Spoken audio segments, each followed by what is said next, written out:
And this poem is about the subject we've been discussing, the sense of belonging that is so important to all of us, and the reality for so many people that suffer dementia of feeling isolated and feeling really removed from that which made them in their life comfortable and happy.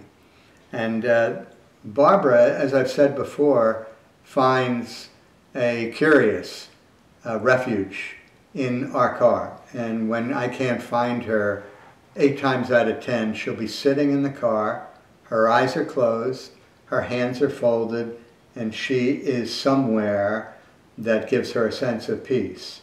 And this has been for the last couple of years. And so I posted a poem. I post my poetry on Instagram, which, by the way, is the_procreant_urge, and all my poetry's there. And I wrote this poem and I posted it with a picture of Barbara sitting in the car. So if you go, you'll see it on the site. You know, before you start, one question. You know, people speculate as to whether when people dream, or colorblind people or whatever, do they dream in color? Do they dream in their natural language, or people who have emigrated somewhere? I wonder when Barbara is sleeping, if she's coherent in her own mind. We don't even know if she's coherent in her own mind when she's awake, but does her internal condition change when she's asleep? I know you don't know. Don't know. But does she dream?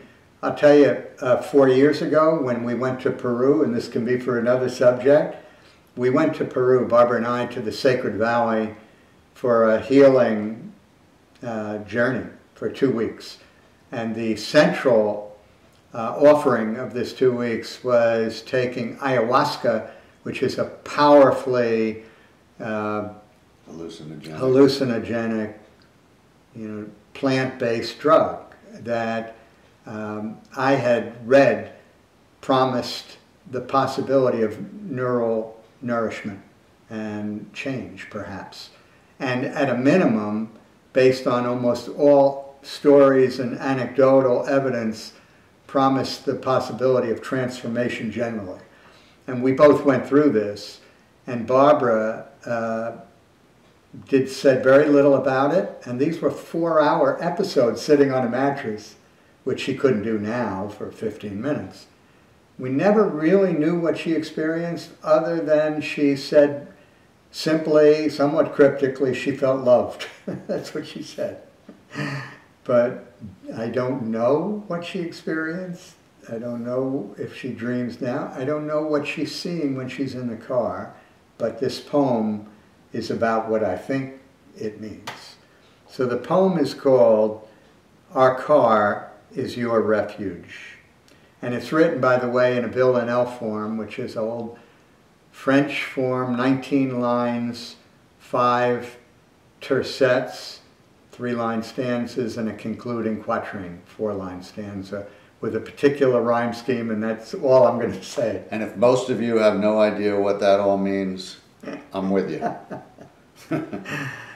Okay, so this is Our Car Is Your Refuge. Our car is your refuge. You're safe there alone. A comfort and strength, it's peaceful inside.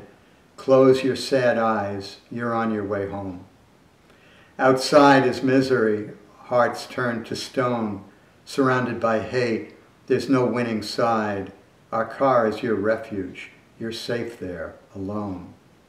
Though the floodwaters rise, roar and foam, desolations with no place to hide, close your eyes, close your sad eyes, you're on your way home. On the road again, a future to roam. Are we there yet? Remember you cried? Our car is your refuge, you're safe there alone. The miles vanish in the darkening gloam. All your memories warm by your side. Close your sad eyes, you're on your way home. My sweet girl, you sit there, this is your poem.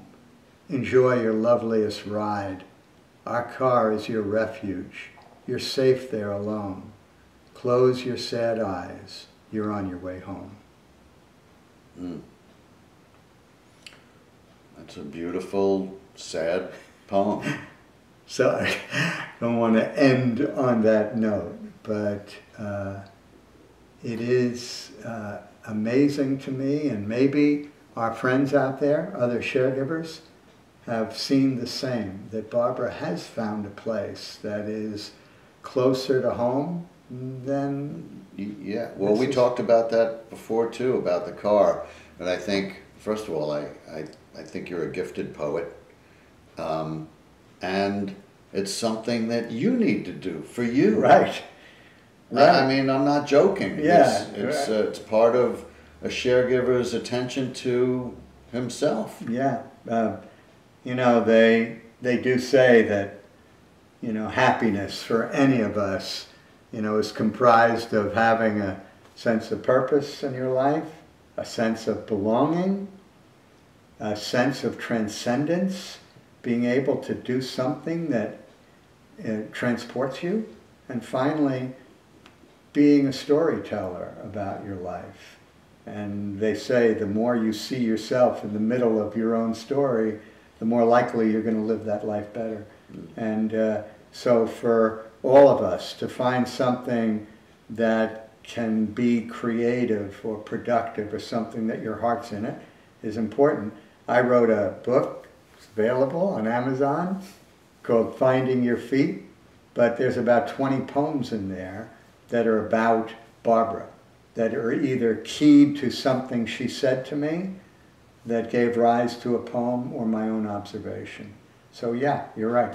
This is part of my own. Anyone out there who's listening, if you contact us through the website and you want a copy of David's book, we'll get it to you. Okay. Yeah. Our first incentive. Yeah. Okay. And it's a fantastic book of poetry. I'm certainly no authority on the topic, but I enjoy words and meanings, and David's poems have both of those in abundance. Right, and if you don't want to write to us and you want to go to Amazon, it's $8.99 and all the proceeds go to the local public library. So. Right, but why don't you want to write to us?